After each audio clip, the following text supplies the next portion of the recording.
All right, Potter's Daily 7. Now I'm going to be doing 7 minutes at a time, as many times a day as I can get out there. But right now, I am focused on Genesis, and I'm going to go through Genesis verse by verse, literally word for word through the Hebrew Concordance. And if you want to get that online, it's kind of what it looks like online, and you can teach yourself Hebrew, which is what I'm doing. Okay, now the Hebrew Concordance, I've got it online. AI is going to change that soon, so I back everything up with the hard book. This is a very old book, and it hasn't been changed. But this is what's called the idioms. So right here, you need to know what all of the idioms are in the Bible. It helps a great deal. Now here, because I don't understand why no one can figure out right here, Genesis 9. Let's just read Genesis 9 real quick. All right. Genesis 9, verse 22. And Ham, the father of Canaan, saw the nakedness of his father and told his two brethren without. And basically it goes down. Noah awoke from his wine, knew that his younger son had done unto him. He said, Cursed be Canaan, a servant of the servants shall be held unto his brethren. All right. So what went on there? Why can't the church ever explain this? I don't know why, but they don't bother to go to the Hebrew Concordance. Satan and his religions and his cemeteries and his academia has taken all the theologians away from, basic Hebrew, understand the Hebraic culture and the context when it was written. Okay, this explains Genesis 9:22. The phrase nakedness of the father is an idiom for sexual relations with the wife of the father, as seen in Leviticus 18:8. The phrase uncover the nakedness is another idiom for sexual relations. The common interpretation of this verse is that Ham saw his father naked.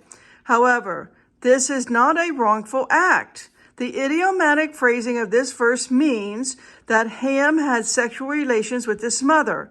This type of relationship is forbidden and is the reason why Canaan, now I want you to notice Canaan here in Hebrew is spelled very differently. So for an example, when you go to Strong's Concordance and you look up Canaan, see how it's spelled there?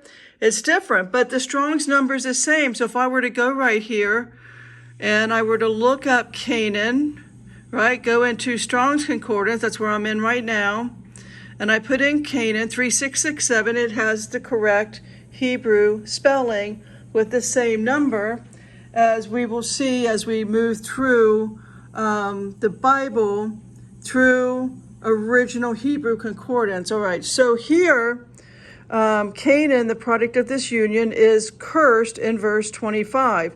Now this explains right here the giants that survived after the flood.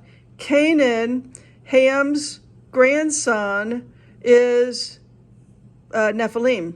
It's giant bloodline. It is snake seed bloodline. It is blue bloods. It explains all of the wars. Again, all of the wars that you see. If I were to go back here in Strong's Concordance and you look at all of the wars, starting in Joshua for sure, right here, just look at Canaan. Canaan has, I think it's 88 verses. And so you start looking at the wars going down. You understand all of Canaan's lineage throughout here. You are not to mess with the daughters, right? Remember Genesis, 28:1, I think, by top of my memory, right here.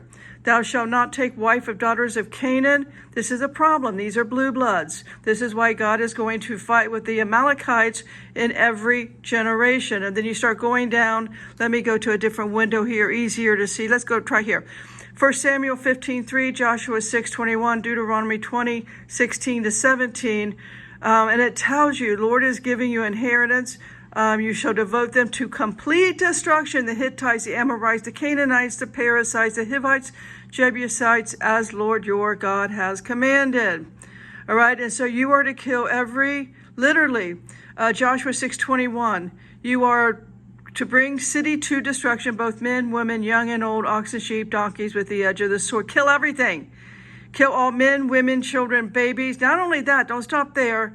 Right here, child, infant, ox, sheep, camel, and donkey. It's all snake seed line. Now, I'm saying this only because in this 7 minutes today, what I'm trying to get across here is that the devil I don't even know how I did that with the computer there, that the devil, the snake's seed line, will continually lie, and they will make the Bible a weapon. They will use the word against. So if you do not understand the original Hebrew, it's so very different when you actually read it through all of Hebrew. Let me give you an idea here.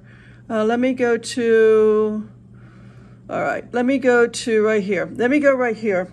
In the, first of all, what you need to know when you're reading Hebrew, a lot of stuff you don't understand if it's male or female. For example, tent is always her tent. Here, tent, well, we know what a tent is, but here, the third person feminine, where is remove the cover. In the midst, anyway, so it's talking about how the women always own the tents. I can't remember what word it is here, but I'm on Genesis 9:22. So what it actually says, and he will see Ham, the father of Canaan, at is just not the word at. It means a function, a word to indicate the presence or the occurrence, a goal of an implied or indicated action. So Ham went into her tent, all right? He went into her tent. Right here, tent is her. He went into Noah's wife tent with an intended action to have sexual relations. She got pregnant and she had Canaan, which is why.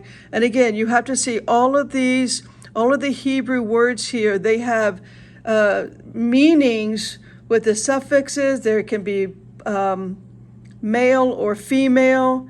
It's a whole different read.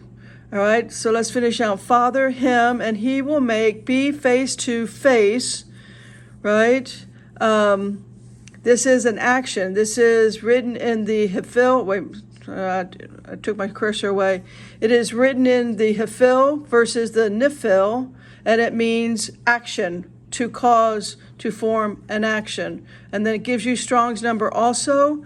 And so I've got Strong's right here. So I'm checking everything out. I'm going through King James Bible, Strong's, and Hebrew. All right. Potter, Daily 7. Amen.